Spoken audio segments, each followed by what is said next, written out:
Whether buying a phone, picking up a coffee, or opening your first paycheck, a portion of your money always seems to disappear. Taxes are woven into the background of our daily lives. In strict economic terms, a tax is a compulsory, unrequited payment. Unrequited means there is no direct, immediate swap.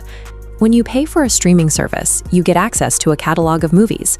With a tax, you don't get a one-to-one receipt for a specific service.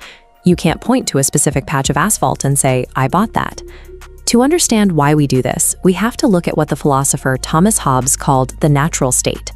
Imagine a world with no paved roads, no public defense, and no laws protecting your property. It is chaotic, and surviving takes all your energy. We escaped that chaos through the fiscal social contract. We agreed to pool our wealth to fund public goods, things like water systems and safety. Left to our own devices, almost no one would volunteer to pay for an entire well if their neighbors could just drink from it for free. Economists call this the free rider problem.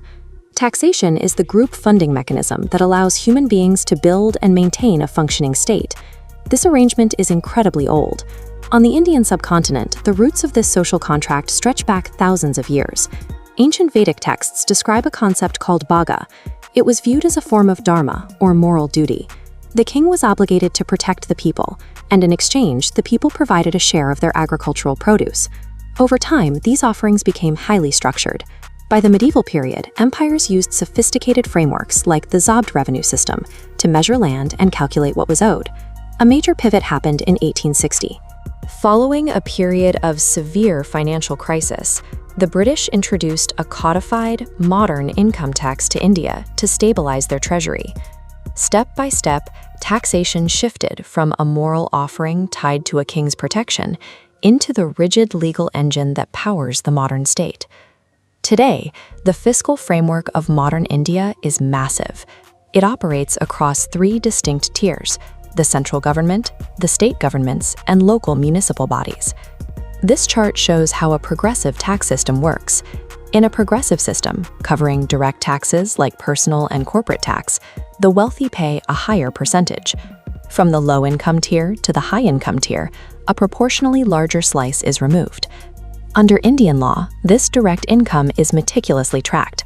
The system divides your earnings into 5 distinct streams: salary, house property, business profits, capital gains, and other sources. Taxpayers then navigate this under either the old or new tax regimes. Direct taxes are highly visible to the person paying them. Indirect taxes, like the goods and services tax or customs duty, are practically invisible. They are baked into the price of items at the point of sale, meaning everyone pays the exact same amount of tax on a cup of coffee, regardless of their total income. This dual system, the visible pull from your paycheck and the invisible extra cost at the register, keeps the engine running. Does this massive pool of collected money just buy physical things like bridges and military defense? Actually, a large portion of it is used for social welfare payments. These are direct financial supports, like pensions or unemployment benefits, provided to people to help balance the scales of inequality in a free society. But moving money creates economic friction. Economists look at tax incidence, the reality of who actually absorbs the cost of a tax. Usually, the burden falls on whoever has fewer alternatives. A worker who needs their paycheck to survive can't easily change their behavior, while a large corporation might simply move its operations. This brings us to a concept called dead weight loss. In the 1990s, the United States government decided to heavily tax luxury yachts, intending to capture revenue exclusively from the ultra-rich. But the wealthy had alternatives. They simply stopped buying yachts in the US. The government collected almost zero tax revenue, and the people building the yachts lost their jobs.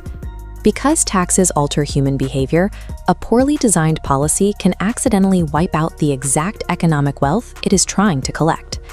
If the system is this complicated and full of friction, what happens if we decide to just abolish taxes entirely? Historically, some systems have tried to remove the need for taxes by having the state manage all wealth and property from the start, setting everyone's wages and owning all businesses directly. In those models, the government doesn't need to take a cut of your income because it controls the income before it ever reaches you. That doesn't mean our current setup is perfect. The modern reality has severe flaws. Multinational corporations and the ultra-wealthy frequently use complex loopholes and offshore tax havens to avoid paying their required share. When those at the top opt out of the system, the fiscal social contract breaks down. The financial weight of maintaining civilization shifts directly onto the middle class and the most vulnerable populations. A tax system that is easily manipulated loses revenue, but more importantly, it destroys public trust and undermines the idea of a fair, human rights-centered economy. Yet, when designed fairly, taxation acts as the ultimate democratic tool. Because you contribute your money, you earn representation, and you gain the right to hold your leaders accountable for how they spend it. Citizens will fiercely reject a system they feel violates that fairness. When UK Prime Minister Margaret Thatcher implemented the poll tax, she tested this limit. The poll tax charged a billionaire and a minimum wage worker the exact same flat amount. It resulted in massive societal backlash, protests in the streets, and ultimately contributed to her political defeat. Next time you look at the deductions on your payslip, you're seeing the tangible price of the public goods we share. Those numbers represent your participation in a contract that has kept society functioning for thousands of years.